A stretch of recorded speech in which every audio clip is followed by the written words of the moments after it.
ಅಮೆರಿಕದಲ್ಲಿ ಅಧ್ಯಕ್ಷ Donald Trump ಅವರನ್ನ ಅಧಿಕಾರದಿಂದ ತೆಗೆದುಹಾಕಬೇಕೆಂಬ ಕೂಗು ಹೊಸ ಮತ್ತು ಅತ್ಯಂತ ಗಂಭೀರ ಹಂತವನ್ನು ತಲುಪಿವೆ.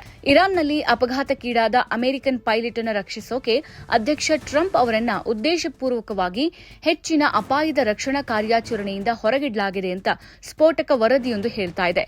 ಟ್ರಂಪ್ ಅವರ ಅಸ್ಥಿರ ಮಾನಸಿಕ ಸ್ಥಿತಿ ಅಪಾಯಕಾರಿ ಕಾರ್ಯಾಚರಣೆಗೆ ಅಪಾಯವನ್ನುಂಟು ಮಾಡಬಹುದು ಅಂತ ಹಿರಿಯ ಮಿಲಿಟರಿ ಅಧಿಕಾರಿಗಳು ಭಯಪಟ್ಟಿದ್ದಾರೆ.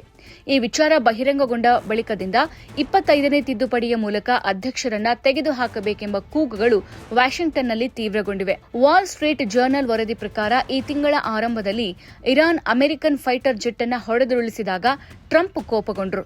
ಟ್ರಂಪ್ ಪಶ್ಚಿಮ ವಿಭಾಗದಲ್ಲಿ ತಮ್ಮ ಸಿಬ್ಬಂದಿ ಮೇಲೆ ಹಲವಾರು ಗಂಟೆಗಳ ಕಾಲ ಕಿರಿಚಿದ್ರು ಅಂತ ಹೇಳಲಾಗಿದೆ. 1979ರ ಇರಾನ್ ಒತ್ತೆಯಾಳು ಬಿಕ್ಕಟ್ಟಿನ ನೆನಪುಗಳು ಅವರನ್ನ ಕಾಡ್ತಾ ಇದ್ವು. ಟ್ರಂಪ್ ಪದೇ ಪದೇ ಜಿಮ್ಮಿ ಕಾರ್ಟರ್ಗೆ ಏನಾಯ್ತು ನೋಡಿ, ಆ ಘಟನೆ ಅವರನ್ನ ಚುನಾವಣೆಯಲ್ಲಿ ಸೋಲಿಸಿತು ಅಂತ ಹೇಳೋದನ್ನ ಕೇಳಲಾಯಿತು.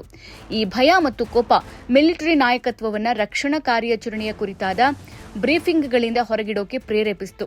ಇನ್ನು ವರದಿಗೆ ತೀವ್ರವಾಗಿ ಪ್ರತಿಕ್ರಿಯಿಸಿದ ನ್ಯೂಯಾರ್ಕ್ ಕಾಂಗ್ರೆಸ್ ಸದಸ್ಯ ಡೇನಿಯಲ್ ಗೋಲ್ಡ್ಮನ್ ಟ್ರಂಪ್ ಅವರನ್ನ ತಕ್ಷಣ ತೆಗೆದುಹಾಕಬೇಕೆಂದು ಪ್ರತಿಪಾದಿಸಿದರು. ಗೋಲ್ಡ್ಮನ್ ಸಾಮಾಜಿಕ ಮಾಧ್ಯಮದಲ್ಲಿ ಈ ಬಗ್ಗೆ ಬರೆಯುತ್ತಾ, ಕಮಾಂಡರ್ ಇನ್ ಚೀಫ್ ಹುಚ್ಚನಂತೆ ವರ್ತಿಸ್ತಾ ಇರುವುದರಿಂದ ಮಿಲಿಟರಿ ಕಾರ್ಯಾಚರಣೆಯನ್ನ ನಡೆಸದಂತೆ ತಡಲಾಯಿತು. ಟ್ರಂಪ್ ಚೆನ್ನಾಗಿಲ್ಲ. ಅಮೆರಿಕ ನೆಲದಲ್ಲಿ ಏನಾದರೂ ಕೆಟ್ಟದ್ದು ಸಂಭವಿಸುವ ಮೊದಲು ನಮಗೆ 25ನೇ ತಿದ್ದುಪಡಿಯಾಗಬೇಕು ಎಂದಿದ್ದಾರೆ.